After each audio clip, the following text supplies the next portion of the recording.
এক গ্রামে থাকা এক যুবকের নিজের মনের মধ্যে ওঠা অনিয়ন্ত্রিত বিচারের জন্য অস্বস্তি হতো।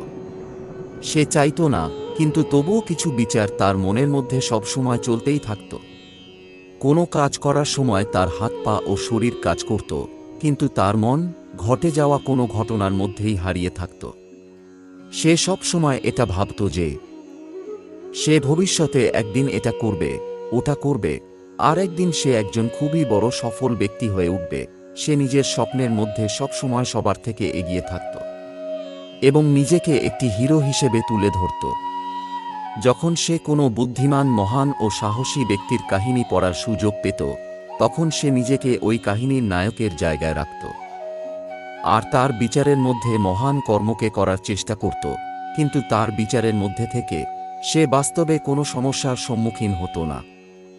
গত কয়েক বছর ধরে এই সমস্ত কিছু ভাবতে ভাবতে সে এটা অনুভব করে যে সে তারই তৈরি করা জালে ফেঁসে গেছে। এটা তাকে তার বিচারের মধ্যে নিজের স্বপ্নের ব্যাপারে ভাবিয়ে ভাবিয়ে খুশিতে রাখত, কিন্তু বাস্তবে সেই স্বপ্নকে পূরণ করার জন্য কখনো কোনো চেষ্টা করেনি। একদিন তার এক বন্ধু যখন তাকে বলে যে গ্রামের মধ্যে এক বৌদ্ধ সন্ন্যাসী এসেছেন, তিনি মন ও মানসিক শান্তি সম্পর্কিত যে কোন সমস্যাকে খুব সহজে সমাধান করে দেন, এটা শুনে ওই যুবক খুবই খুশি হয়। এরপর সে ওই বৌদ্ধ সন্ন্যাসীর সঙ্গে দেখা করে এবং তাকে নিজের সমস্যার ব্যাপারে বলে। ওই বৌদ্ধ সন্ন্যাসী খুবই ধ্যান দিয়ে তার সমস্ত কথা ভালোভাবে শোনেন। এরপর ওই বৌদ্ধ সন্ন্যাসী বলেন, তোমার জীবন শৈলীতে যে সমস্ত ভুল হচ্ছে সেগুলো বন্ধ করার পরেই তোমার জীবন খুশি ও মানসিক শান্তিতে ভরে উঠতে পারে। তুমি কি কি ভুল করছো আর তুমি নিজের মনকে কিভাবে পরিষ্কার করবে, আজ আমি তোমাকে এই ব্যাপারে বিস্তারিত বলতে চলেছি। এগুলোকে খুবই ধ্যান দিয়ে শোনো। প্রথম ভুল হলো পর্যাপ্ত নিদ্রা না নেওয়া। পর্যাপ্ত নিদ্রা না নেওয়ার ফলে শরীর ও মনের নানাভাবে ক্ষতি হতে পারে। যদি তুমি পর্যাপ্ত নিদ্রা না নাও, তাহলে তোমার স্মৃতিশক্তি দুর্বল হয়ে পড়বে, চিন্তা, বিরক্তি, সব সময় ক্লান্ত অনুভব করা এবং চেহারার উজ্জ্বলতায় সমস্যা হতে পারে। এছাড়াও নিদ্রা মস্তিষ্কের কর্মক্ষমতাকে প্রভাবিত করে, যে কোনো সমস্যার সমাধান করার ক্ষমতাকে কমিয়ে দিতে পারে। এজন্য প্রত্যেকদিন প্রায় 5 থেকে 6 ঘন্টা গভীর নিদ্রা অতি আবশ্যক। নিদ্রা হলো আমাদের জীবনের একটা খুবই গুরুত্বপূর্ণ বিষয়, কারণ এটা হলো আমাদের শারীরিক ও মানসিক স্বাস্থ্যকে সুরক্ষিত রাখার একটা মাধ্যম। প্রতিদিন গভীর নিদ্রা নেওয়ার ফলে আমাদের শারীরিক ক্ষমতা বাড়ে, মানসিক চিন্তা ভাবনা কম হয় এবং জীবনের মানকে উন্নত করে। নিদ্রা আমাদের দৈহিক এবং মানসিক স্বাস্থ্যের দৃষ্টিতে খুবই গুরুত্বপূর্ণ। নিদ্রা আমাদের শরীরকে মেরামত, পরিচ্ছন্ন এবং এনার্জি স্তরকে উন্নত করে আমাদের এগিয়ে যাওয়ার জন্য। নিদ্রার ঘাটতি আমাদের শারীরিক ক্ষমতা কম করে দিতে পারে। ক্রমাগত নিদ্রার ঘাটতির ফলে আমাদের জীবনের গুণগত মান নষ্ট হয়ে যায়। এছাড়াও আমাদের শরীরে ইমিউনো সিস্টেমও দুর্বল হতে শুরু করে, যার ফলে রোগ ব্যাধিতে আক্রান্ত হওয়ার সম্ভাবনা বেড়ে যায়, যার ফলে শারীরিক পরিকল্পনা, নির্ণয় নেওয়ার ক্ষমতা এবং উৎসাহের ওপরও প্রভাব পড়তে শুরু করে। নিদ্রার ঘাটতি বাচ্চা ও যুবকদের শিক্ষামূলক কাজকর্মের ওপর প্রভাব ফেলতে পারে, যাতে করে তাদের স্মৃতিশক্তি ও নৈতিকতাও প্রভাবিত হতে পারে, যেটা তাদের শিক্ষামূলক কাজকর্মকে থামিয়ে দিতে পারে। এছাড়া অনিদ্রার ঘাটতি আপনার ব্যক্তিগত জীবনের উপর প্রভাব ফেলতে পারে, যেমন আপনার ধ্যান, সমর্পণ ও সম্পর্কের মধ্যে সমস্যা আসতে পারে। সংক্ষেপে, আমাদের শারীরিক ও মানসিক স্বাস্থ্যকে মজবুত রাখার জন্য নিদ্রার খুবই গুরুত্বপূর্ণ একটা ভূমিকা আছে।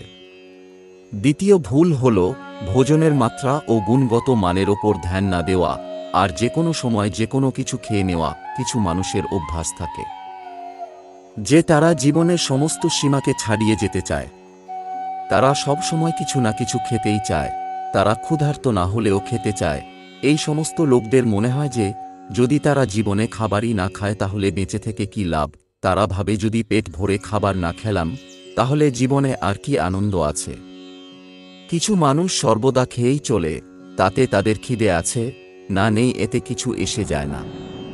এই সমস্ত লোকেরা না তো শুধুমাত্র শারীরিক ওজন বৃদ্ধির মুখোমুখি হয়, এর ফলে মানসিক শক্তির ওপর খারাপ প্রভাব পড়ে। আটা, তেল, চিনি এবং অত্যধিক লবণ দ্বারা তৈরি খাদ্য পদার্থ শরীরের ওজনকে বাড়িয়ে তুলতে সাহায্য করে। এবং অনেক ধরনের রোগ ব্যাধির উৎপত্তিকে বাড়িয়ে দেয়। এছাড়াও ভোজন মানসিক শক্তির শত্রু হয়ে উঠতে পারে, কারণ একটি রোগগ্রস্ত শরীর তার মনকেও রোগগ্রস্ত করে তোলে, যার ফলে ব্যক্তি মানসিকভাবে দুর্বল হয়ে পড়ে আর চিন্তার শিকার হয়ে পড়ে। এই জন্য সমস্ত ব্যক্তিকে তার ভোজনের মাত্রা এবং গুণগত মানের উপর ধ্যান দেওয়া উচিত। তৃতীয় ভুল হল অত্যধিক দিন চর্চা, এবং এটা মানা যে কখনোই থামবে না। কিছু লোক ভাবে যে জীবন এমনই হয় যে কোনো পরিস্থিতিতে যত পারো দৌড়াতে থাকো। ভুল। তাতে জীবন যতদিন চর্চায় ভরে থাকুক না কেন, কিন্তু মাঝে মাঝে থেমে যাওয়া খুবই জরুরি। যদি আপনি সব সময় দৌড়াতে থাকেন, তাহলে আপনি একদিন অসুস্থ হয়ে পড়বেন আর আপনার উঠে দাঁড়াতে সমস্যা হবে। এই জন্য সব সময় দৌড়াতে না থেকে জীবনে আপনি একটু সময় বের করুন, নিজেকে একটু সময় দিন আর দেখুন যে আপনার কোন কোন কাজ করতে ভালো লাগে। নিজেকে প্রশ্ন করুন এবং নিজেকে জানার চেষ্টা করুন, আর দেখুন আপনি যে কাজটি করছেন তাতে আপনি শান্ত ও আনন্দিত কিনা। যদি এমনটা হয় তাহলে আপনি খুব তাড়াতাড়ি ওই কাজের মধ্যে ভালো পরিণাম পেতে শুরু করবেন। কিন্তু যদি আপনি সব সময় দৌড়াতে থাকেন তাহলে আপনি ক্লান্ত হয়ে পড়বেন, আপনার সমস্ত কাজ করতে অনেক সময় লেগে যাবে, এতে অনেক বেশি এনার্জি লাগবে, তবু আপনি ভেতর থেকে খুশি হবেন না। তাই এত বেশি দৌড়ানোর প্রয়োজন নেই। ভালো কাজের জন্য নিজের মধ্যে স্থিরতা বজায় রাখুন। চতুর্থ কাজ হল নিজের খারাপ অভ্যাসগুলোকে শনাক্ত করা এবং সেগুলোকে সম্পূর্ণভাবে নিজের জীবন থেকে সরিয়ে দেওয়া। প্রত্যেকটি মানুষের মধ্যে এমন কিছু খারাপ অভ্যাস থাকে যেগুলো সবথেকে বেশি ক্ষতি করে, যেগুলো তাকে এগিয়ে যেতে দেয় না। এই অভ্যাস অনেক ধরনের হয়ে থাকে, যেমন যে কোনো কাজে বাধা দেওয়ার অভ্যাস, অনেক বেশি চিন্তা ভাবনা করার অভ্যাস, অন্যের সঙ্গে ঝগড়া করার অভ্যাস। কোন অভ্যাসটি আপনার সবথেকে বেশি ক্ষতি করছে সেটাকে শনাক্ত করুন এবং আজ থেকেই সেটাকে শোধরানোর চেষ্টা করুন। যদিও কোনো অভ্যাসকে পরিবর্তন করা এতটা সহজ নয়, কিন্তু তবুও এই সমস্ত কিছু পরিবর্তন হতে পারে যদি আপনার মধ্যে দৃঢ় সংকল্প ও সহনশীলতা থাকে। আর যদি আপনি নিরন্তর চেষ্টা করেন, তাহলে আপনার একটা নতুন অভ্যাস হয়ে উঠবে আর ওই পুরনো অভ্যাস নিজে নিজেই চলে যাবে। পঞ্চম ভুল, অতিরিক্ত প্রতিশ্রুতি দেওয়া। আপনাকে প্রতিশ্রুতি দেওয়া উচিত এবং এই প্রতিশ্রুতি পূরণ করা উচিত। যারা প্রতিশ্রুতি দিয়ে তাকে পূরণ করে তাদের সমাজের মধ্যে আলাদা একটা সম্মান থাকে, লোকেরা তাদের অনেক বেশি পছন্দ করে। কিন্তু আমাদের কখনোই এমন প্রতিশ্রুতি দেওয়া উচিত নয় যেগুলোকে আমরা পূরণ করতে পারবো না, কিংবা যেগুলোকে পূরণ করতে পারবো কিনা তার উপর সন্দেহ থাকে। এর সঙ্গে সঙ্গে আমাদের এটাও জানা উচিত যে কিভাবে না বলতে হয়। এটা আবশ্যক নয় যে আমরা সেটাই করব যেটা অন্যরা আমাদের করতে বলবে। আমাদের এটাও ভালোভাবে জানা উচিত যে কিভাবে মানা করতে হয়, কারণ সমস্ত কাজকে করার কোনো দরকার নেই। আপনি শুধুমাত্র ততটুকুই করুন যতটুকু আপনি করতে পারবেন, কিংবা যতটা আপনার দ্বারা সম্ভব। এরপর দেখুন জীবনে কত শান্তি আসবে। ষষ্ঠ ভুল হল নিজের মধ্যে নিজের আলোচনা করা আর অন্যের তুলনায় নিজেকে দুর্বল ভাবা। যদি আপনার এই অভ্যাস থাকে যে নিজেকে সবসময় খারাপ বলা আর নিজের সবসময় ভুল ধরা, তাহলে আপনাকে এই অভ্যাস ত্যাগ করা উচিত, কারণ এইভাবে আপনি নিজের জীবনকে নরক করে তুলছেন। যদি আপনি কোনো ভুল করে থাকেন তাহলে নিজেকে বলুন যে আমি এই ভুল অনুভব করতে পেরেছি। এমনটা বলুন যে আপনি ওই ভুল থেকে কিছু শিখবেন এবং এগিয়ে যাবেন, কারণ নিজেই নিজেকে ভুল বলার ফলে আপনি নিজেকেই একটি শক্ত শিকলে বেঁধে ফেলেছেন যেটা আপনি কখনোই ভাঙতে পারবেন না। আর এই কারণে আপনি সবসময় দুঃখ পাবেন এবং মানসিকভাবে ভেঙে পড়বেন। তাই যদি আপনার মধ্যে নিজেকে খারাপ বলার অভ্যাস থাকে তাহলে এটাকে খুব তাড়াতাড়ি ছেড়ে দিন, দেখবেন এরপর জীবন অনেক সুন্দর হয়ে উঠবে। সপ্তম ভুল হল খারাপ স্মৃতি এবং আগের খারাপ নেতিবাচক বিচারের মাধ্যমে মনকে ভরিয়ে তোলা ও খারাপ স্মৃতিকে বাঁচিয়ে রাখা। অনেক আগে কিছু খারাপ হয়েছিল, তার সঙ্গে খারাপ স্মৃতিকে জড়িয়ে রাখে এই সমস্ত কিছু আপনাকে অনেক বেশি ভারী করে তোলে। তাই নিজের মন ও আত্মাকে পরিষ্কার করুন, নিজের মন ও মস্তিষ্কের প্রতিদিন পরিষ্কার করুন। যেমন আপনার শরীরকে প্রতিদিন আপনি পরিষ্কার করেন, যেমন যখন আপনি সকালে ঘুম থেকে ওঠেন তখনই আপনি নিজের অন্তরের সমস্ত আবর্জনা মূত্রের মাধ্যমে বাইরে বের করে দেন। এইভাবেই নিজের মন মস্তিষ্ক থেকে রাগ, ঘৃণা, অভিযোগ এই সমস্ত কিছুকে বের করে দিন। এর সঙ্গে সঙ্গে প্রত্যেক রাতে ঘুমানোর আগে নিজের আত্মা ও মন থেকে সমস্ত আন্তরিক ভেদাভেদকে দূর করুন। এর সঙ্গে সঙ্গে প্রতিদিন সকালে সময় বের করে ধ্যান ও প্রাণায়ামের অভ্যাস করুন, দেখবেন আপনার জীবন খুশিতে ভরে উঠবে। অষ্টম ভুল হল অবাস্তব আশা রাখা। আশা করা হলো মানুষের একটা স্বভাব, কিন্তু যখন ওই আশা বাস্তবের বাইরে বেরিয়ে যায় আর অত্যধিক হয়ে যায়, তখন সেটা আমাদের সব সময় চিন্তাগ্রস্ত করে তোলে। আমরা লোকেদের সঙ্গে লড়াই করে ফেলি, এরপর আমাদের জীবন অসন্তুষ্ট হয়ে পড়ে, লক্ষ্য অর্জনের পথে বাধার সৃষ্টি হয়। আমরা অন্যদের সঙ্গে ঝগড়া করতে শুরু করি।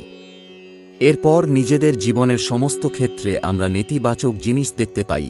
আমরা নিজেদের লক্ষ্যকে অর্জন করতে অসমর্থ হয়ে পড়ি। জীবনে যদি সন্তুষ্টি প্রাপ্তি করতে চান, তাহলে আপনার চাহিদা সব সময় বাস্তব ও উচিত হওয়া দরকার। আর সব সময় এটা মানা দরকার যে বাস্তব চাহিদার ক্ষেত্রে কিছু উঁচু নিচু হতে পারে, কিন্তু এটাকে সাধারণ ভাবতে হবে। আজ যেটা হলো না সেটা কাল হতে পারে, কাল যেটা হবে না সেটা পরশু হতে পারে। নবম ভুল হল নিজের স্বাস্থ্যের দেখাশোনা না করা। বন্ধুরা, স্বাস্থ্যই হল সবথেকে বড় সম্পদ ও ধার্মিক সমৃদ্ধি, কিন্তু অনেক সময় লোকেরা এটাকে ধ্যান দেয় না। এটা সবথেকে বড় একটা ভুল হতে পারে, কারণ যদি আপনি ভালো স্বাস্থ্যের অধিকারী না হন, তাহলে আপনি জীবনের আনন্দ উপভোগ করতে পারবেন না। স্বাস্থ্যবান থাকার জন্য আপনাকে নিয়মিত ব্যায়াম করা, সঠিক খাওয়া দাওয়া করা এবং পর্যাপ্ত বিশ্রাম নেওয়ার প্রয়োজন। এজন্য আপনার দিন দিন চর্চায় সময় বার করতে হবে এবং নিজের স্বাস্থ্যের মূল্যকে বুঝতে হবে যে এটা কিভাবে আমাদের জীবন শৈলীকে প্রভাবিত করে। সর্বশেষ বা দশম ভুল হল সফলতার মাপদণ্ডের ভুল সিঁড়িতে চড়া। লোকেরা বেশিরভাগ সময় সফলতাকে একটি মাপদণ্ডে, যেমন অর্থ, সম্মান কিংবা সামাজিক স্থিতির মধ্যে নিয়ে থাকেন, কিন্তু সত্যিকারের সফলতা ব্যক্তির মধ্যে থাকা আত্মসমর্পণ, সৃজনশীলতা এবং উদ্দীপনার মধ্যেও থাকে। যদি আপনি শুধুমাত্র মাপদণ্ডের পিছনে দৌড়ে চলেছেন, তাহলে আপনি আপনার আসল চেষ্টাকে ভুলে যেতে পারেন এবং নিজেকে হারিয়ে ফেলতে পারেন। এই জন্য সফলতাকে আত্মসমর্পণ এবং ব্যক্তিগত উন্নতির মাপদণ্ডে মাপা উচিত। সবশেষ ভুল হল নিজেকে স্বীকৃতি না দেওয়া। আপনাকে নিজের সফলতার আনন্দ উপভোগ করা উচিত এবং নিজেকে ভালোবাসা উচিত। নিজের মধ্যে থাকা ভালো গুণগুলিকে শনাক্ত করুন, সেগুলিকে তুলে ধরুন, কিন্তু এর সাথে সাথে নিজের দুর্বলতাকেও স্বীকার করুন এবং তার উপরেও কাজ করুন। নিজের স্বীকৃতি দেওয়াই হলো একটি সুস্থ এবং সচেতন জীবনের পুঁজি। তো বন্ধুরা, ভিডিওটি ভালো লাগলে অবশ্যই একটি লাইক ও শেয়ার করে দিন। আর যদি এই ধরনেরই শিক্ষামূলক ভিডিও আরও পেতে চান, তাহলে অবশ্যই চ্যানেলটি সাবস্ক্রাইব করে রাখুন। ধন্যবাদ।